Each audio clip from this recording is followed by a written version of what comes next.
ГСП онлайн. Городские новости сейчас.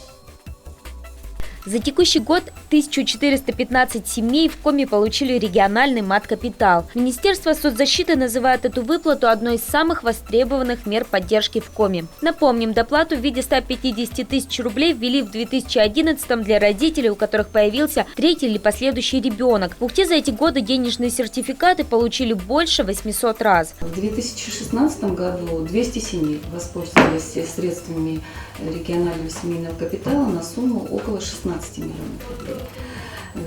Распорядиться средствами регионального семейного капитала можно по многим направлениям. Это и использование на образование детей, на медицинские услуги для детей, на капитальный ремонт, на улучшение, конечно, жилищных условий.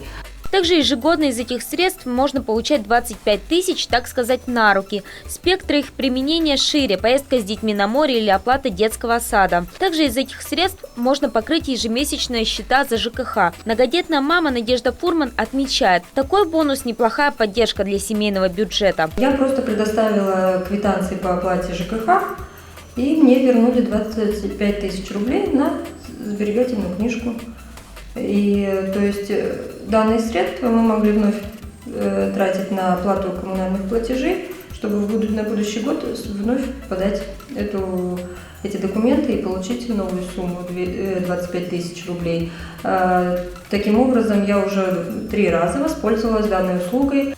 Чтобы оформить такую вот единовременную выплату, нужно минут 15. После деньги переведут на счет в банке. Но были случаи, что семьи вовсе отказывали не только в единоразовой выплате, но и в целом семейном капитале. Сертификат никогда не получат родители, которые обращались с детьми жестоко, были лишены или ограничены в правах воспитывать своих малышей.